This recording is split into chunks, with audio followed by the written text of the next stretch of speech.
Vamos trabalhar agora no momento ah, o serviço de web, servidor web de uma rede.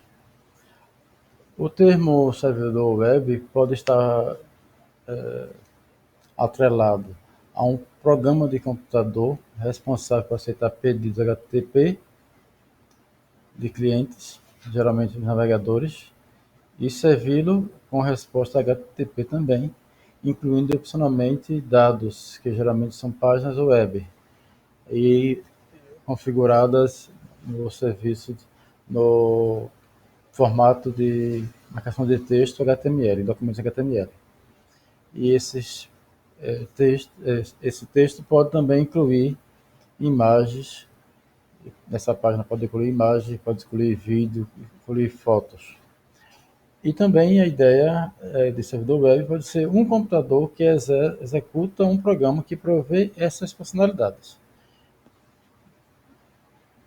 O servidor web é um programa responsável por disponibilizar páginas web aí com fotos ou qualquer outro tipo de objeto ao navegador do cliente.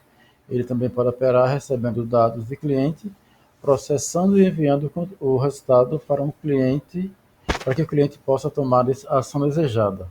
Nesse caso, esse servidor web ele tem ele tem também um banco de dados para guardar os dados recebidos do cliente, através de formulários, através de envio de arquivos de voz ou de som. As páginas elas realmente têm dois formatos. Pode ser uma página estática, onde os arquivos não precisa de um trabalho específico maior. Você vai lá só consultar um assunto, consultar uma lista de um serviço de lista, uma informação estática, um resumo, um livro que está lá, não muda aquela página. Mas também podemos ter uma página dinâmica. E nesse caso ela tem por detrás, no servidor, algumas aplicações que utilizam scripts e que utilizam outros programas para fazer esse tipo de site funcionar. Falamos anteriormente em um site que você pode acessar para fazer uma inscrição, enviar um vídeo, enviar um arquivo. Ele precisa ter um banco de dados para guardar isso. E também nesse caso, certamente tem configurado também algum script para receber os dados vindo do seu formulário ou de outra forma e guardar em um local específico no servidor. As páginas dinâmicas elas usam programas como PHP, JavaScript, Perl, o C Sharp, para criar os recursos que ela precisa de armazenamento de dados ou de confirmação de dados. Muitas das vezes, no site que você entra para fazer uma inscrição, fazer uma compra, para se inscrever numa rede social ou emitir um documento, normalmente esses sites que têm essas ações, ele vai guardar os dados que você forneceu, seu endereço, CPF, seu e-mail, fotografia quando necessário, ou algum vídeo que você mandou, e isso vai ficar guardado em um banco de dados.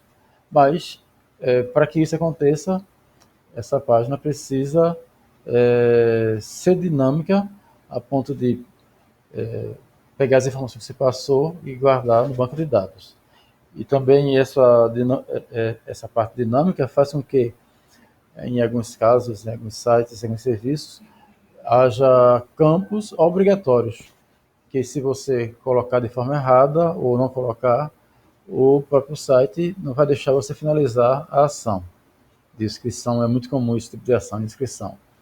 Você colocar no campo CPF, você preencher com letras. Certamente os sites que você vai fazer isso, esse tipo de ação de inscrição não vão deixar, porque há configurado nele algum script, algum programa que impede que aquele campo seja preenchido com um dado diferente do que é solicitado, que nesse caso era o números, né, a criação do CPF. O servidor web é um sistema informático que aloja e apresenta páginas web e aplicações. Normalmente, os servidores web têm um endereço IP e pode também ter um nome de domínio. Eu quero recordar, quando falamos sobre o servidor DHCP, que há a possibilidade de se configurar no servidor DHCP para que ele forneça IPs para a rede interna e, nesse fornecimento de IP, ele também forneça o endereço DNS da sua rede. É uma obrigatoriedade, praticamente, ter um serviço de DNS configurado no servidor web, em particular os que estão fora de uma rede interna, que estão a rede mundial, para que as pessoas utilizem o site pelo nome do site, pelo endereço do site, não pelo número do IP. Quando utilizado esse site, o utilizador digita no browser uma URL, que é o nome do site, né? E este envia um pedido ao servidor onde o nome do domínio está alojado, para ele se apresentar a página para você que está solicitando. Qualquer computador pode ser convertido em um servidor web, desde que você instale o software adequado. Eu estava com essa minha máquina, com o servidor web que estou trabalhando, finalizando ainda, e eu queria demonstrar isso para vocês, mas eu tive uma... meu HD deu problema, eu tive que comprar um outro e estou configurando ainda esse serviço nesse novo HD. Aqui temos aqui um cenário apresentando servidores web na nuvem e clientes utilizando esse serviço. Então, esses 3 servidores aqui se comunicam entre si pelas setinhas, né? E através da nuvem, vários serviços na nuvem, ele chega até o cliente. E o cliente recebe o pedido que foi feito para esses servidores. Aqui nessa imagem, um data center, um local como esse, se você vai onde são colocados, onde são instalados, guardados sites importantes do Brasil e do mundo, ficam em locais como esse. Vários servidores sempre ligados para fornecer os serviços de web dos clientes. Aqui está uma visão no lado do cliente web. Ele solicitou aqui um pedido ao servidor web e a resposta foi essa página aqui, de currículo. No servidor, essa página está lá guardada em um documento, normalmente HTML, e pode ser incluso também nesse documento imagens, vídeos, sons. Ao ser requisitado por um cliente, esse servidor transmite para o cliente, em uma linguagem mais simples, o que ele solicitou, aquela página que ele solicitou.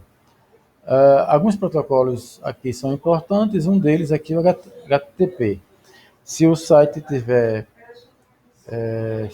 segurança, então você terá um site com HTTPS. Para isso, precisa configurar no servidor web o serviço de segurança, TLS ou SSL ou os dois, no caso.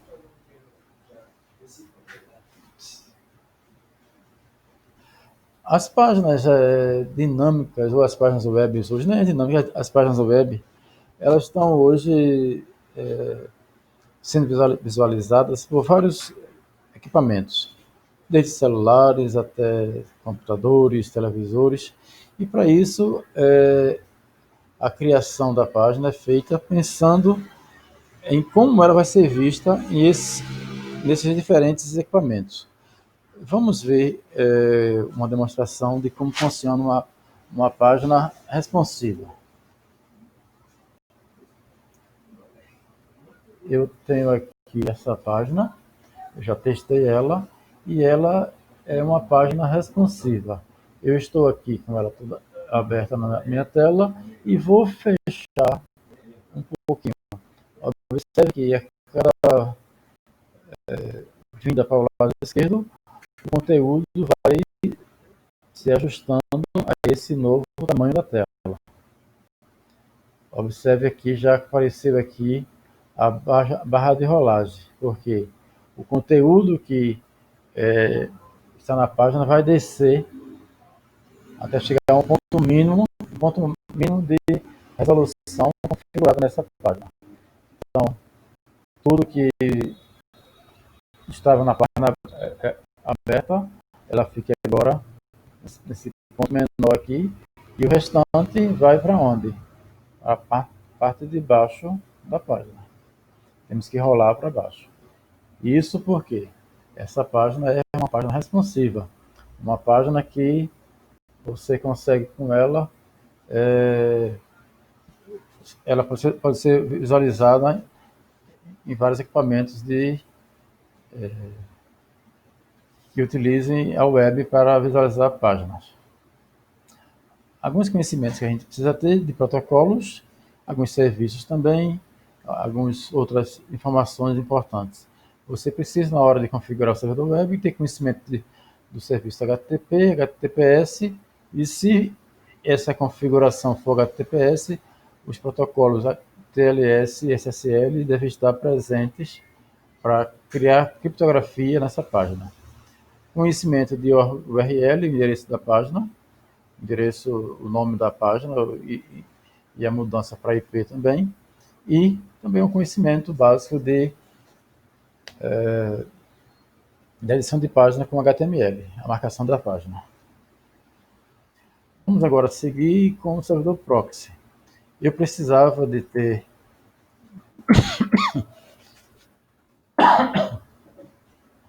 desculpe, eu precisava ter o conhecimento da página web para chegar aqui também. Eu vou passar essas imagens e chegar a esse ponto que são os tipos de servidor proxy. Quais são? Servidor proxy de encaminhamento, o forward, o servidor proxy reverso e o open proxy.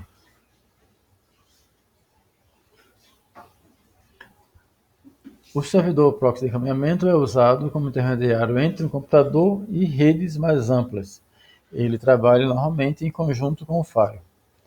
Ele usa recursos de software para você poder com ele fazer controle de acesso através de domínio, endereço de URL, de IP, de tipo de arquivo, tamanho do arquivo e outros filtros. Normalmente, eles são trabalhados nas duas formas, transparente ou autenticado. Isso implica em que, na forma autenticada, a necessidade de você ir em cada máquina que vai usar esse proxy e configurar o endereço desse proxy nessa máquina para que possa haver navegação na sua rede. Então, no momento que você cria o servidor proxy, o servidor proxy vai gerenciar essa rede na parte de navegação e você precisa configurar isso lá nos seus clientes, nos navegadores dos seus clientes e da sua rede, para que eles consigam acessar a internet, acessar as páginas. Ocorrendo de você configurar da forma transparente, essa configuração não é necessária. Você vai só colocar um comando lá no servidor web e no servidor proxy, e esse comando vai fornecer para o navegador a informação de qual é o servidor proxy, o endereço de IP dele. Aqui está uma figura de como funciona uma rede de encaminhamento, com proxy de encaminhamento, a internet no lado direito, o servidor no proxy no meio e depois a rede. As requisições feitas pelos PCs passam pelas regras que for configurado nesse proxy antes de ir para a internet. E aí cria-se nesse servidor proxy, nos outros também, um arquivo de log. Nesse arquivo de log vai estar a informação de qual foi a máquina que utilizou de tal página, qual foi o horário que ele utilizou, qual foi o serviço, se foi bloqueado o serviço que ela pediu, se não foi. Aí tudo ficará nesse servidor, nos logs dele. Esses logs serão necessários para criarmos depois relatórios de uso. Aqui temos uma imagem com um servidor de encaminhamento usando um firewall também. Aí, nesse caso, antes de sair da rede pelo proxy, a, a, ao firewall que também verifica algumas regras de acesso dessa rede aqui. E também esse firewall impede alguns acessos indesejáveis vindo da internet para essa rede interna. O proxy reverso ele é utilizado para intermediar acesso entre um grupo de servidores web. Ele filtra os pacotes internos antes de encaminhá-lo ao servidor principal. Esse tipo de proxy trabalha em conjunto com o firewall também, mas a diferença é que ele não precisa ser configurado pelo cliente. É o ideal para a proteção de aplicações web, onde temos vários servidores web, e através desse servidor fazemos controle de acessos e filtros em camadas de aplicação, no protocolo HTTP. O proxy reverso ele irá fazer justamente o papel inverso ao proxy de encaminhamento. Ao invés de ele encaminhar requisições de dentro para fora, ele fará de fora para dentro da rede. Aqui está a forma de trabalho desse proxy. E o Open Proxy é um proxy aberto. Um proxy aberto não possui requisitos de configuração de autenticação e não precisaria de um IP específico dentro de uma rede para ser utilizado. Ele permite que qualquer pessoa na internet se conecte ao computador do proxy.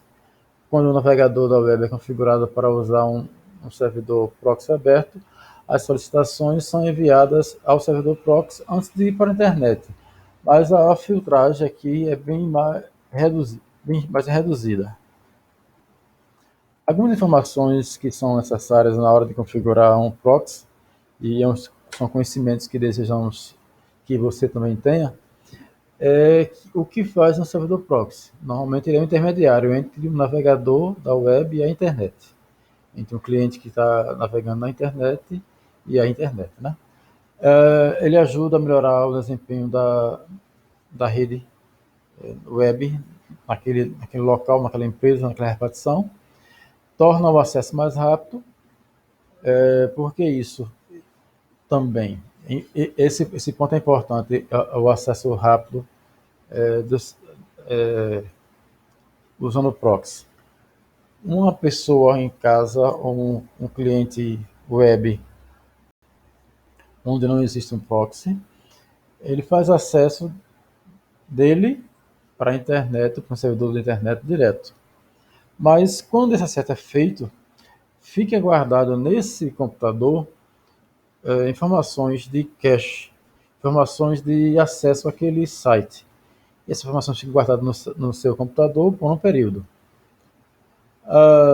Se na sua rede não for uma rede maiorzinha, uma empresa pequena que não tenha proxy, se o mesmo site for acessado por outra máquina, qual vai ser a forma que essa máquina vai fazer para acessar esse site? Ela sai da sua rede até chegar ao servidor lá externo, até o servidor web que você quer chegar, ele retorna com a resposta e essa máquina guarda essa informação nela.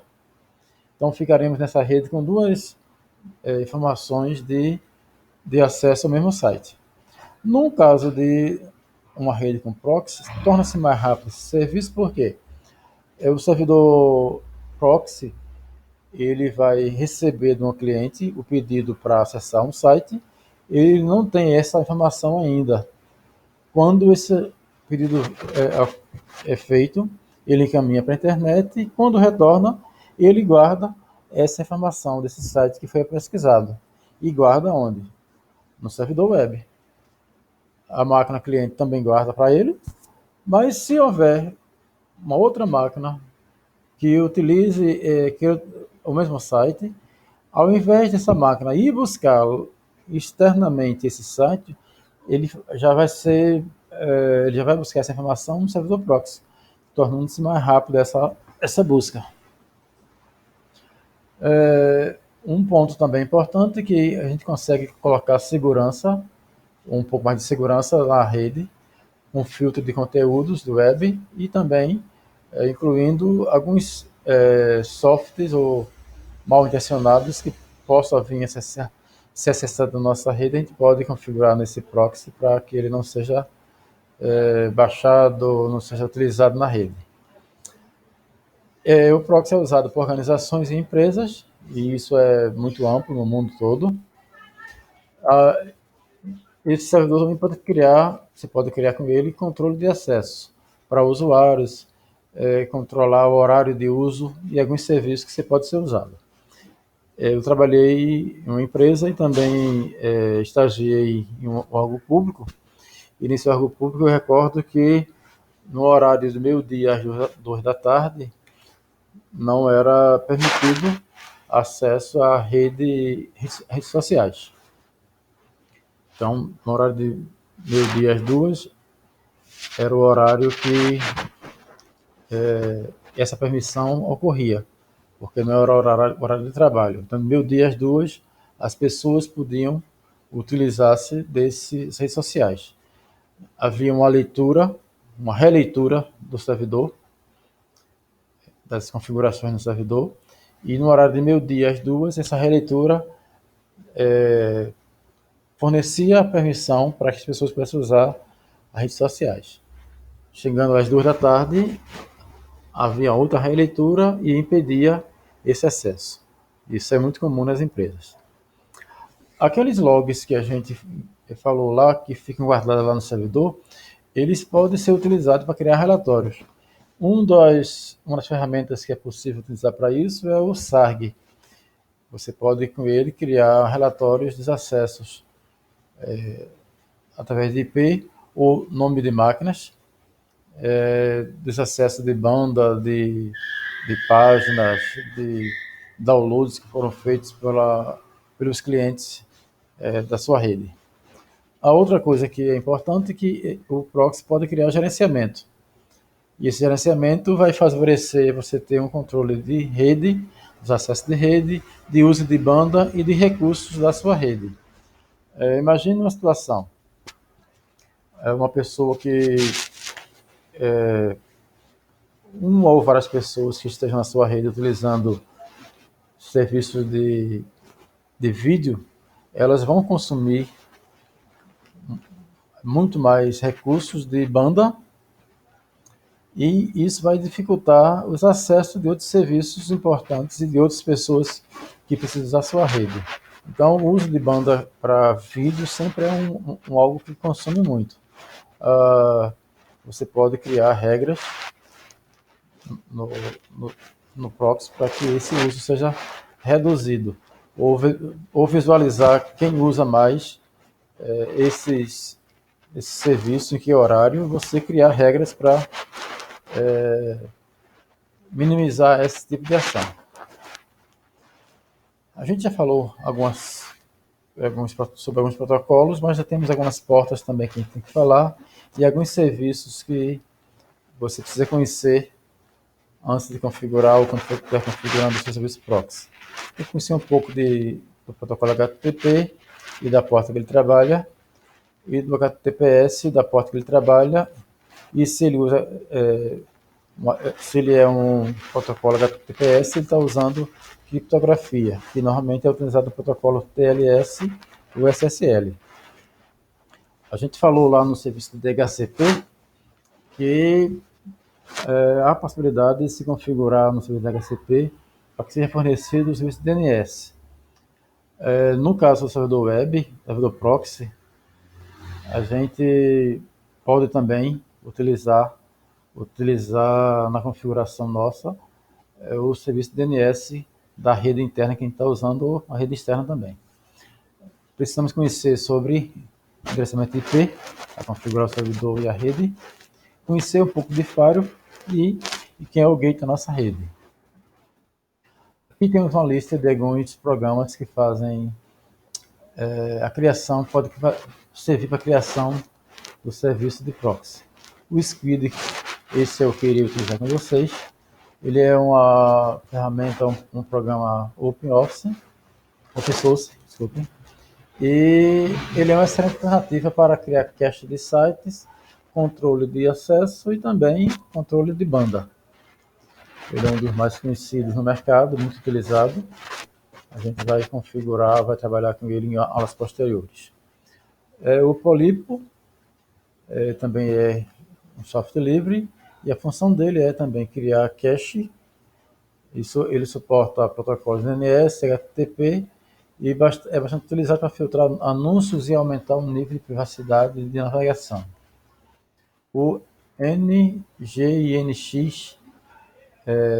pode desempenhar a função de proxy reverso, é aquele que se utiliza quando temos servidores web dentro de uma rede, e além de poder otimizar o desempenho do servidor proxy, ele fazendo cache do HTTP e criando o balanceamento de requisições no servidor web. No caso, nós mostramos uma figura de servidor proxy reverso, e tínhamos lá dois servidores. Então, os dois servidores, se eles têm os mesmos serviços, então, para que não haja uma sobrecarga em um servidor só, esse NGINX pode fornecer um balanceamento. Uma parte da carga ir para um lado, outra ir para outro. Requisições não se seguirem só para um servidor. Temos também o Gate.js, que ele utiliza o programa JavaScript. Ele oferece alto desempenho e escalabilidade para fazer cache de conteúdos. O Vanish, ele também é livre e serve para acelerar aplicações web. Aí as requisições dele HTTP ficam substancialmente mais rápidas. Ele otimiza o cache e a compressão de sites. O uso de banda larga será melhor aproveitado e o ambiente ficará mais protegido usando esse programa.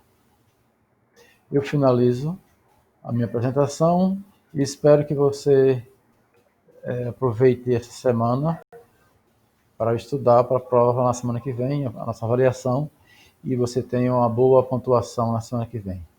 Até outro momento.